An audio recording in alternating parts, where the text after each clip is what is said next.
غسل کیسے کیا جائے کہ بندہ پاک ہو جائے؟ بہت ضروری بات ہے یہ۔ ایسا سوال، ایسا جواب ہے 85 اور 90% لوگوں کو نہیں پتا۔ غسل بھی کر لینے کہ اومیار نے ناپاک تے ناپاک۔ 3 فرض ہیں غسل کی۔ اگر کسی مرد پہ یا عورت پہ غسل جنابت واجب ہو جائے، 3 فرض جب تک پورے نہیں کرے گا وہ پاک نہیں ہو سکتا، چاہے 7 سمندروں سے غوطہ لگا کے باہر آ جائے۔ گل توجہ نال سن لگے۔ پہلا فرض، اگر روزہ دار نہیں تو غرارہ کرے، کلی کے ساتھ غرارہ بھی کرے۔ اگر روزہ دار ہے تو غرارے کی معافی ہے، رخصت ہے۔ دوسرا فرض، ناک کی جو نرم ہڈی ہے یہاں تک پانی چڑھائے۔ تیسرا فرض، پورے جسم پہ یوں پانی بہائے کہ جسم کا ایک بال کی برابر حصہ بھی خشک، اونچی بولیں خشک نہ رہ جائے۔ تسی آنکھوں کے مولوی صاحب یہ تے گلاں سا کہ پہلے ہی پتا سا، لیکن جڑی میں دسن لگا وہ نہیں سی نہ پتا۔ اونچی بولو سبحان اللہ۔ ہن جڑی میں دسن لگا نا وہ نہیں پتا تساں کی۔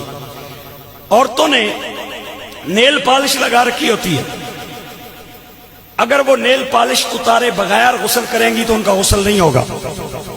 انہوں نے کانوں میں بالیاں سجا رکھی ہوتی ہیں، اپنے ہاتھوں پہ بینگلز پہن رکھی ہوتی ہیں، اگر ان کو حرکت دے کے پانی نیچے تک نہیں پہنچائیں گی، بالی کو حرکت دے کے کان کے اندر والے حصے تک پانی نہیں پہنچائیں گی تو ان کا غسل نہیں ہوگا۔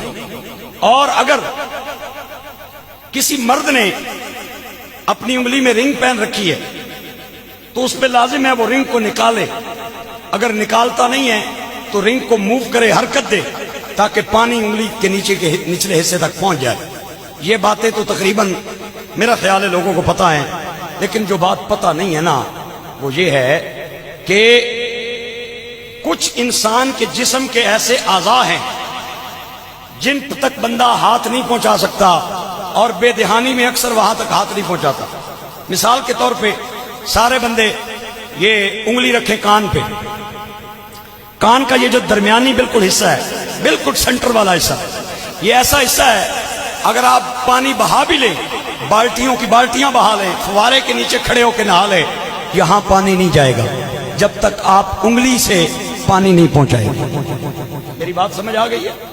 اور دوسری جو سب سے اہم بات ہے جو 90% لوگوں کو نہیں پتا وہ یہ ہے کہ یہ جو ناف ہے، ناف، اس میں انگلی مارنی بھی ضروری ہے۔ اگر آپ ناف میں انگلی نہیں لگائیں گے اور غسل کر لیں گے اور وہ جگہ خشک رہ گئی تو بندہ ناپاک کا ناپاک ہے۔ لہذا یہ باتیں انتہائی غور سے سن لیں۔